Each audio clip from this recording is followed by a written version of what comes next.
What's going on, guys? It's me, Mr. No Nonsense, back with another video, and today we're going to be looking at Eisenhower and Susan B. Anthony dollars, which, let's get into it. We got my Whitman book right here. You know, here, let me pan the camera up just a hint. And they're in the same book, and that's why we're doing them together. And it'll be quick, I promise. Look, 71D right there. 72D. The 76, the bicentennial, that's what I'm looking for. Bicentennial and bicentennial D. And then the 77D and the 78. And that's all my Eisenhower dollars. And I only have, look, just a few Susan B. Anthony dollars. 79D, 79S, and an 80D. And that's it. And what I'm actually going to do is pop a couple of these Eisenhowers out. Because I do not have any loose ones, but we're going to look at them. So we're going to start with the Susan B. Anthony dollar. Which, first and only female struck onto a coin. Well, for the time, I should say. We did get the Sacagawea dollar and stuff like that. But first, and only for her time, Susan B. Anthony. And it is a round coin, but it has these, you know, the straight edges, which I always thought looked good.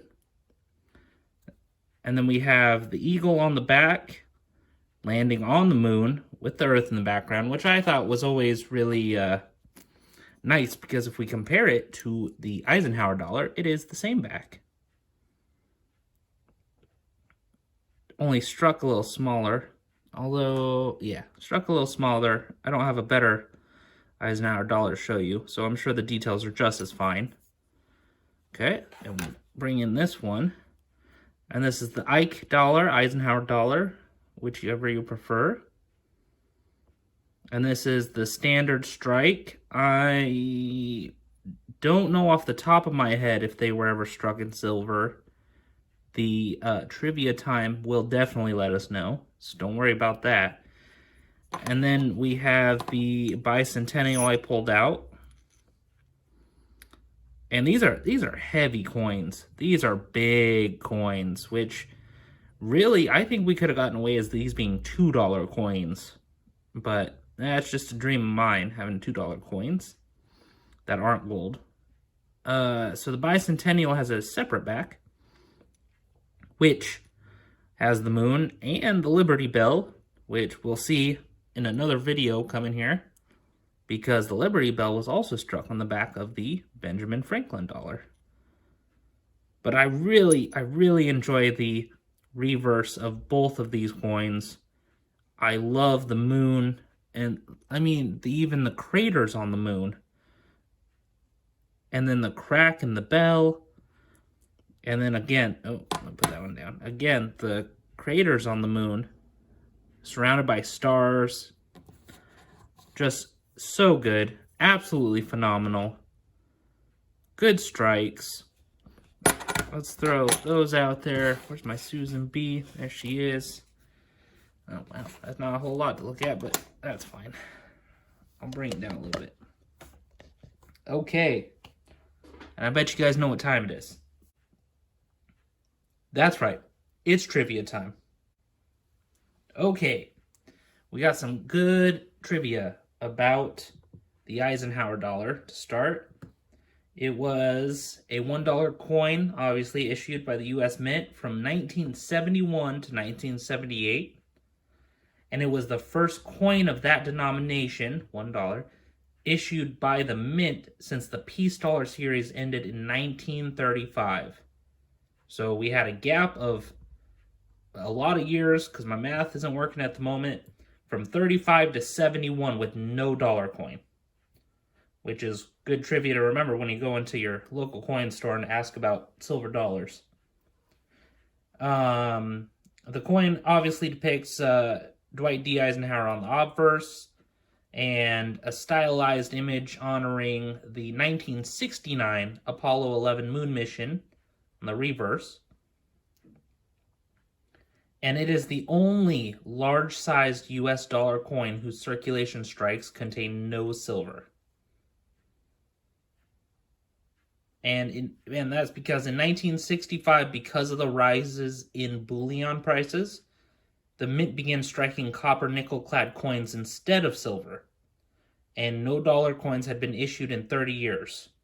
Beginning in 1969, legislators sought to reintroduce a dollar coin into commerce, and after Eisenhower died that March, there were a number of proposals to honor him with the new coin. Now, this did cause a huge dispute with the legislation because a lot of people wanted the new coin to be at least 40% silver. And in 1970, they struck an agreement that they would use the base metals for circulated coins and then release a 40% silver as a collectible. And Richard Nixon, who served as vice president under Eisenhower, actually signed the legislation authorizing the mintage of the new coin on the last day of 1970. The Eisenhower dollar is the final regular issue dollar coin to have been minted in silver. Again, only in collectors and proof issues were minted with a purity of 40% silver. The final dollar coin to be minted in the original large size, and is the only circulating large dollar to have been minted in cupro nickel, which is copper and nickel alloy. And now, let's move on to the Susan B for an extended trivia. Who doesn't love extended trivia? And the Susan B. Anthony dollar is a U.S. dollar coin minted from 1979 to 1981, and then again in 1999. And it was introduced as, obviously, the smaller $1 coin as a, not comparison, but to contrast the larger Eisenhower dollar.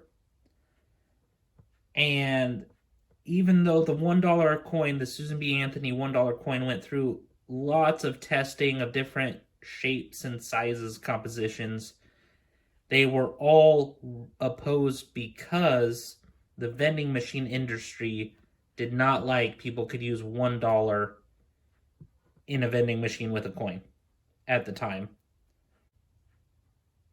1.5 billion coins were struck in anticipation of considerable public demand, but the Anthony dollar was poorly received, in part because of confusion caused by its similarity in size and metallic composition to the quarter. Despite its poor reception, the coins eventually began seeing use in vending machines and mass transit systems, depleting the surplus by the late 90s. In 97, Congress passed a law authorizing the mintage of the new gold-colored $1 coin depicting Sacagawea, but production could not begin quickly enough to meet demand. And so, as a stopgap measure, until the new Sacagawea dollar could be issued, the Anthony dollar was struck again in 1999 after an 18-year hiatus. And that about wraps up trivia time.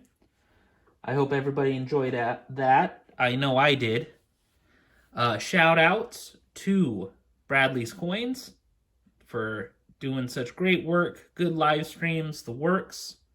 Shout outs to Bohemian Stacksody, great late night hangouts. A little late for me, but that's not his fault. I live on the other side of the country. That's my fault. Check him out. Merica Silver Patriot does great for the community and the hobby and the works. Check out Mr. Duck's Coins. He's a great moderator, great member of the community on the live streams, has great videos. And check out Austin's Coins. He also does very good videos, does great graphics in his videos, the whole thing. And I'll catch you guys on the next one.